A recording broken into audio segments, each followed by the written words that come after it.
Good morning, I'm Mike House, Program Manager for the Bronco. We're here to celebrate what you and your teams have done in terms of developing such a great product in the Bronco. Jim Farley has set out a clear vision for us going forward with Ford Plus. Distinctive products, always on customer relationship, and an ever-improving customer experience. And for me, there's no product that delivers that better than the Bronco. So we're going to talk through some of the key technologies and features in the Bronco today. We're going to go out on the test track and put the Bronco through the paces off-road. You're going to get an opportunity to hear from the product development vice presidents as well as the engineers that made it all happen. Bronco goes places that our competition would only dream to go. We have a lot of class exclusive features and technologies in the Bronco, and they're put in very thoughtfully and deliberately. So one example is the open air experience in the Bronco with removing the roof and the doors. That's not new to this segment, but what is new is delivering class exclusive safety features like the side air curtain while we take off the doors and the roof. FMVSS 214 provisions that if you have removable doors, you don't have to meet side impact pull requirements. So some of our competition follows the letter of that law. Instead, we actually meet that requirement even though it's not necessary. Pam, Jay, thanks for joining us today. Talk a little bit about some of the incredible innovation and work that's gone into making the Bronco real.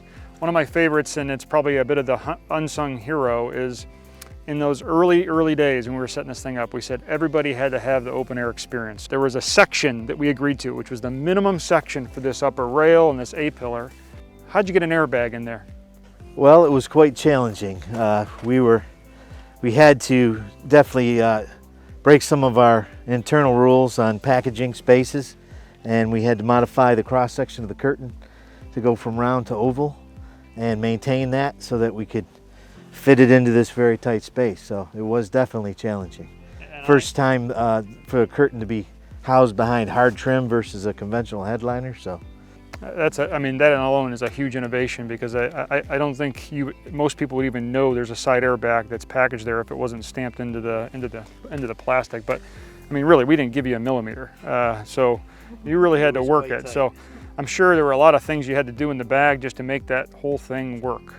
We did. It was quite neat, and we really had to pull it out of our bag of tricks to make that thing work.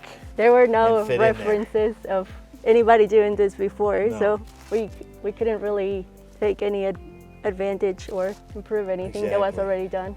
Well, what I love about it is you didn't give up and you stuck with it, and great things happen, right? So it's really fighting for the customer. It's 5-star, and it's fantastic. So you guys really deserve credit for that.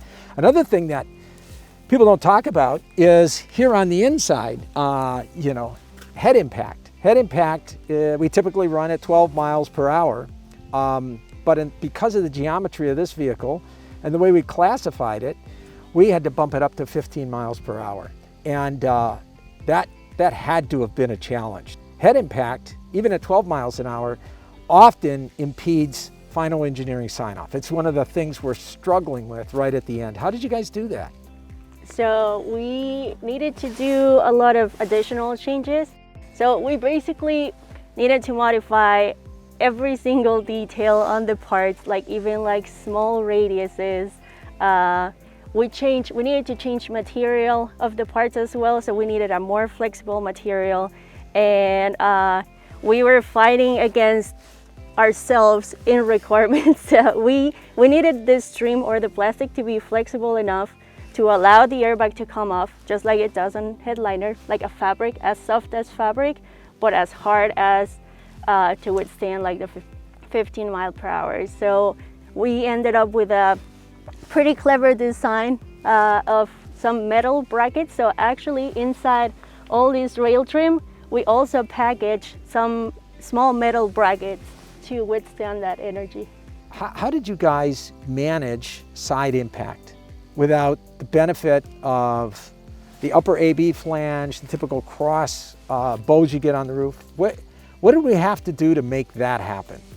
Even though the government would not necessarily require it due to the vehicle classification, due to easily removable doors and roofs. That testing was conducted with doors on and fared very well in side impact. Both with our seat-mounted airbag and the curtain that comes down, we got very good protection for the occupants. we had to actually develop a first ever two-piece A-pillar trim that would house a curtain. And therefore we now have a substrate that is fixed, and then the curtain routes down it. And then we have developed a deployable door feature on the trim that is tethered to prevent it from being a projectile. So that's one of our other great achievements that had never been done. I love this story. I love the effort. You know, you should be so proud of it because you know, everything about this vehicle is around fighting for the customer. And so it's so easy for somebody to say, no, I can't, or it doesn't meet the standard, or it's all too hard, or all these trade-offs. And you were committed to the mission, trying to find a way to make it happen. How might you, you know, find a new way? And coming out of that, you know, patents, new innovations, and the truck is outstanding in terms of visual appeal, function, and certainly delivers on the safety commitments. Bronco's back, and it's Back. 5-star because of you guys. Yeah, well done. Yeah, thank you. Congratulations to the restraints team for delivering a class exclusive feature and technology. So software played as big of a part as hardware relative to the success of the Bronco. And one of the things the team developed was drive modes. So we have a terrain management system with GOAT modes, goes over any type of terrain, which harkens back to the nickname for the original Bronco. Depending on trim level, you get between either 5 to 7 GOAT modes. And the intent of that is to make the customer a better driver on and off road by adjusting shift points, transfer case selection, differential lock status, stability control, etc. Changing modes is easy as turning the dial on the console, and then the cluster display will show which mode that you're in. So let's go take a look. Right now we are in mud rut. Yep, so it's kind of for this sort of 2-track type environment. You might have some, actually we'll hit a couple mud puddles up here, and it kind of tones down the throttle a little bit so you can modulate it a little better. So Doug, tell us a little bit. Software is a big part of making this this vehicle work, and you know, flattering the novice, and really even for the experts, making it a better drive. Tell us about some of the stuff you guys been working on. Well, you know, when we first got Bronco program, we had no in-house software for two-speed transfer cases or electronic locking differentials. So we had to create 3 new features completely and make major updates to the others. And our diagnostics team had to completely refactor to handle the added complexity of all the extra sensors that they had, and our failure modes, and exactly, and our functional safety team had completely developed the functional safety concept. yeah. Just love this. I just love this big story. Yeah, they did a lot of work to get that camera, you know, to look good and be aligned and be able to keep it on in off-road modes. And there's a lot of situations where it really comes in handy, especially when you start to get into rocks. Yeah, sure. You don't have to be leaning out of the truck trying to look where the tires are going. And What was the biggest challenge the team had in getting this system to work the way you wanted it? Some of the biggest challenges is having to deal with neutral toe. You know, Oh, safety plateau. thing. Plateau, right? Being able to plateau the vehicle, you want it to be as safe as possible. And so the functional safety team and our teams worked really closely together to make sure that if there's any type of block or anything, we don't accidentally enter neutral by accident, and then we don't leave it until we need to. Because we don't want to leave neutral toe and break the transfer case just because somebody walked by the car with a key fob, let's say. Yeah, functional safety is such an interesting, it's slightly different way to think about failure modes. I try and explain to people simply that assume the software is going to have a bug and not do what it's supposed to. What then does the rest of the system do when you assume that? And it's really tricky. Yeah, and part of my job is to make sure that software never has to be activated. This is really useful, showing the lock. I like the symbology there. Yeah, I think what it does is it gives you, you know, a sense of, especially if you switch between these different modes, you know exactly where you are and what you've done. And Yeah, the feedback's important. One of the other things you want to notice is that when we went to mud rut, the rear locker engaged on that as well. Now, can I disengage it here? Yep, you can. Okay. You know, while we're driving, you can re-engage it. Tell me about some of the challenges you had. so the biggest challenge with this vehicle is just there's so much integration. You know, you've got your GOAT modes and all your buttons and switches up here. It's just making sure that those interactions are smooth and intuitive and clean, right? So we spent a lot of time going through all those different use cases and just trying to put the vehicle into situations to stress everything to the max and make sure everything's integrated well, make sure it's intuitive, make sure we can protect hardware so you don't leave a customer stranded. So we spent a lot of time developing that sort of thing, you know. So you can change a drive mode down here, and you know, let's say there's some sand or some loose stuff up ahead. You know, we can pop it over to sand and everything just kind of changes automatically on the fly. Or, you know, if you're driving around in two-wheel drive mode and you want to do some canyon carving, you pop it over into sport and it'll shift the transfer case to 4 auto to give you better traction coming out of corners and whatnot. And that can all just kind of happen on the fly. All you got to do is turn the knob or push a button and it does everything for you. Or if you need to do something, it'll tell you what to do. Yeah, that was another thing we had to take into account was it's got both the manual and the automatic transmission. And then the transfer case, you have 2 different transfer cases. So you have 4 different combinations of hardware. So does your software accommodate that relatively easily, the different mechanical combinations? Yeah. We have different, you know, analog figures that, you know, tell us whether you're allowed to ship based on, you know, if you get the clutch pressed or if you're in drive or neutral, depending on what transfer case or transmission is equipped. And with transfer cases equipped, right? Because those, we have the full time with all those drive capabilities, and we have the part-time transfer case, which is just, you know, 4 high or 4 low, no 4 auto. To explain for the average engineer at Ford, what's the mechanical layout? Where are the clutches and where are the key components in your driveline that you're controlling with the software? So we control everything between the transmission and the brakes, not between the brakes. The transfer case is just right behind the transmission, and it has a planetary set for a high and low range. And depending on which transfer case you either have an all-wheel drive friction clutch, or you have a dog clutch, which is just a mechanical connection. Dog clutch locks and goes. Yep, lots of those. Yeah. The vehicle just feels so agile. Yeah, it's like planted. It's so responsive. Yeah, absolutely. It's got this precision, which for an off-road vehicle, having driven a few Wranglers, the precision that this vehicle has got just blows my mind. Absolutely, yeah. You know, it really is point and shoot. I want to hit that stone there, and you just intuitively, it feels very, very natural. Yeah, the other thing is, sitting back here, sitting up here, it just envelops the bumps. It just eats up. It eats up the bumps. You don't feel like you're on the roads you see, which is remarkable. You gotta almost suspend disbelief when you're driving, looking at something going, there's no way. Oh, yeah, okay. It's the same with the rock crawling too. Like, you'll be looking at the path ahead, like there's no way you're getting a vehicle up that, and then, you know, 30 minutes later you're sitting on top of the mountain or looking down, like, how did I get up here? It's insane. The vast majority, I think the thing you should be most proud of is, you know, expert off-roaders in not having many complaints. I mean, they're looking for something, and those folks really appreciate all the time and attention that you put into the calibration and making sure the torque's getting where it needs to be at the right time, right? Right, exactly. It's a testament to the GOAT modes, right? So yeah, it's almost like giving you an onboard expert to say this is the best you could do, and you beat that. I think a lot of people don't realize that, like, when you change GOAT mode, you're changing a large portion of the system software, right? You're changing driveline, the mechanical configuration of the drivelines. You're changing the calibrations for the engine, the exhaust, and the suspension. You got the sway bar connect. All those things gotta be synchronized when you switch GOAT mode. Yeah, that's interactions are a lot more involved than I think people understand to make it all work so seamlessly.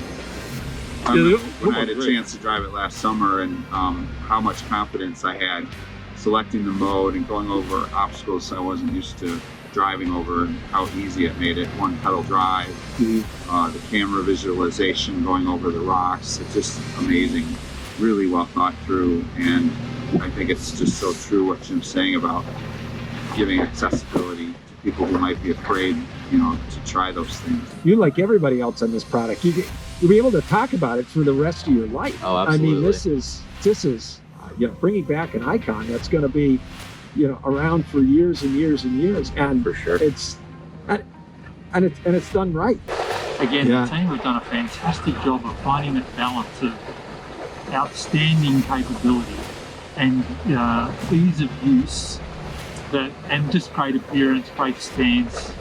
We've absolutely got a winner on our hands. the team just did a fantastic job, and they need to be congratulated. And you know, the accomplishment is remarkable. It's fun talking about the different, you know, aspects, but yeah, stepping back, it's unbelievable. Michael, congratulations to you and to your team. And thanks for working so well with all the other development engineers. I know the vehicle engineering folks and the other integration folks. You guys had a great team and a great time.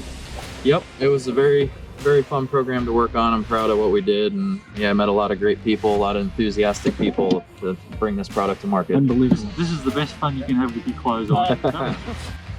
So thanks to the software team and the GOAT team for developing such a great product. If you happen to leave your Bronco out overnight without a roof and/or doors and there's inclement weather, we have 6 passive plugs in all Broncos and 4 active plugs in the washout interior Broncos. So it's much easier to drain the vehicle than our competition.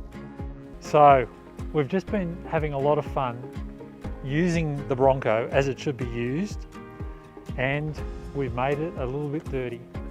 Now we've got choices. Given the nature of the interior that you're going to explain to us about, we could leave just the roof off and we could go and have a couple of beers, come back in a couple of days and it'd be perfectly clean. But what we're going to do is you're going to show us the continued versatility of this vehicle. First of all, I see there are drain plugs in the vehicle. So talk to us about the nature of the utility of the Bronco interior and the importance of the drain holes.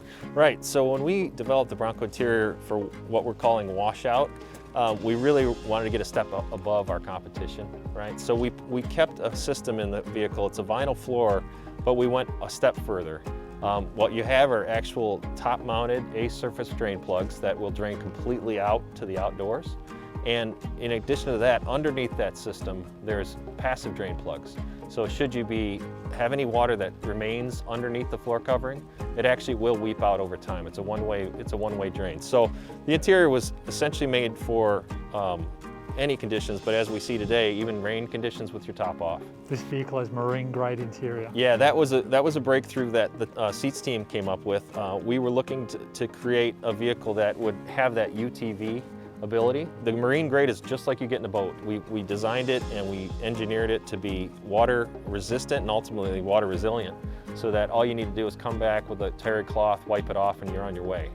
It won't absorb the water, it won't take on the dirt, and it's basically just wipe and go. So we saw this morning when we were driving the vehicle just how capable and how versatile it is versus the competition that we've all experienced. So again, versus our competition, this vehicle has one-upped them. The team has managed to one-up them. So compared to our friends at Jeep? Yeah, so in a Jeep, if on a day like this, or even more so, should you swamp the boat, you do have to pull that whole carpet system out. And there's explicit instructions, it's a lot of cutting, and you have to throw it over a clothesline. Our system is actually a three-piece sandwich.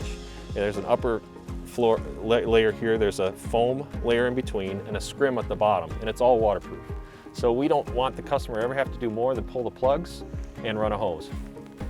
And just sitting here, the roof up, seats getting wet, there's switch gear, there's electrical switch gear all through the interior of this vehicle. That's right. But Bronco owner doesn't need to worry about that. Yeah, we've got some bespoke switches, unique to Bronco in the Ford fleet, right? We've got the top Hero switches, they're all silicone wrapped. You've got window switches for your mirrors that are silicone wrapped, and all the switches that are on your steering wheel are unique to Bronco with a silicone wrap. Beyond that, everything else is water grade. So as we're leaving this vehicle right now, it's fine for top-down rain. It just blows my mind. It's another testament to really putting the way the team have put themselves in the mind of the customer and wanting the customer to have a trouble-free, stress-free use of the vehicle. The way that they've used it, the way that we've made it a little bit dirty, and now we're going to see the way that you can clean it. Yeah, let's do it. Let's do it. So essentially right now with the marine grade vinyl, we're just going to clean off the side of the seat. We don't need a lot of pressure. Get that dirt broken up a little bit, and it should come right clean. There's that example. Wow.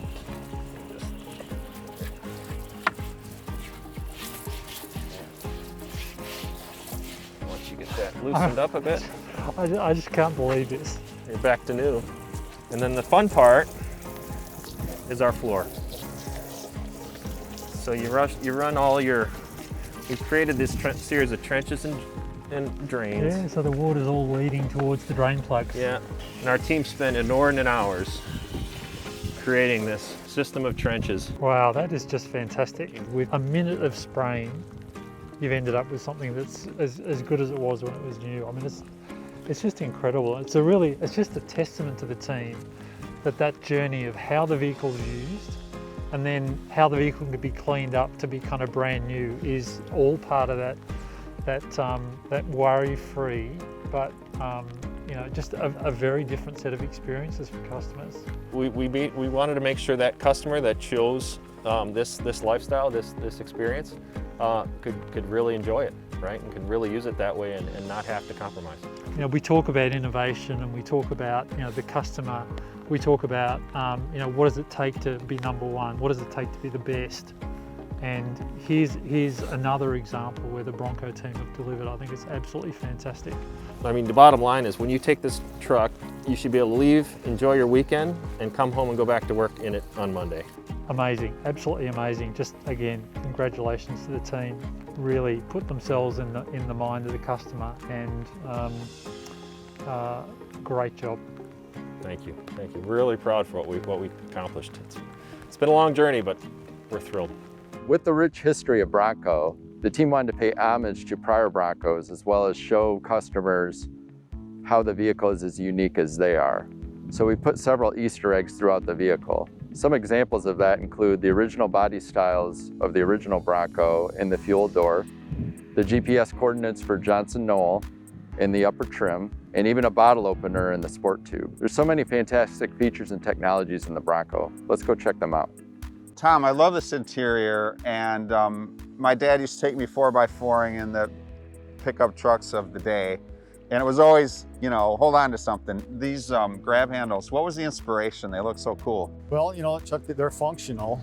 These are basically made for ingress and egress, and the way that we developed these grab handles, we actually took a Wrangler and we basically put it on an incline, and we attached a load, to the side of the IP and kind of estimated and measured how much load it would take to actually get in and out of the vehicle. So there's a lot of thought and engineering that went into the grab handle. They look great and they actually feel great. Tell us about how you went about actually getting to the design, and what I also love about it is the fact that you could actually take this off and you could put in a different form or function or a different appearance with our Bronco bolts. Those are Yeah, Jim, so these are the industry first and Ford first accessory grab handles. So as you just pointed out, you can basically remove these 4 Bronco bolts here and remove this grab handle. So we had to move this grab handle car forward so they could get a clear vision path to the side window here in the side mirror. And then what we had to do is now we had to move that register car forward so you could have enough room for your hand. And in order to get the mass flow rate, there was a lot of engineering that went into the shape of this pocket here and the register design, so you can get mass flow rate going down to the hip area and to the shoulder areas, which is a requirement that we have. So you had to change the climate system, the comfort system around the handle. That's amazing.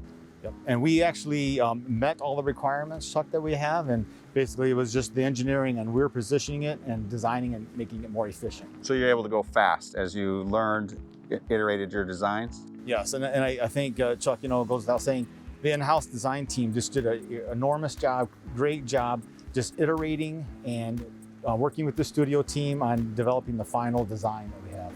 Oh, and tell us a little bit, the team got pretty creative about like benchmarking and how to actually think about constructing not just the part, the feel of the part. Tell us a little bit about that story, and I think it's great that, looking out for other inspiration to then bring it back into the vehicle. Yeah, so Jim, what we did is actually we went and bought some power tools. And when we bought these power tools, we took them apart. We saw that they had a thermoplastic elastomer, so you get a nice haptic feel for the grab handle. And we also understood basically how do they achieve such nice, what we call area moment of inertia, nice sectional modulus, so you get a nice, really robust feel. And so, the appearance and the feel, we went and benchmarked so we could really speed up our efficiency and developing the product. And so benchmarking was very key on developing the grab handles here for the Bronco. Now you have grab handles on the outside of the IP to help you get in. You have them on the inside. Those are the ones I was talking about earlier that you hang on to when you're having the spirited driving, let's say. How'd you guys decide on that? Yeah, so Chuck, you're referencing the console grab handle here. Yeah, this grab handle is really for stabilization. There's a lot of thought and engineering that went into structure up underneath the console valence panel here that goes down to the floor pan. And of course you can see our Bronco bolts. The Bronco bolts you mentioned a few times. Where did that idea come from? What's the whole thing with Bronco bolts? Yeah, so we wanted these grab handles to be an accessory.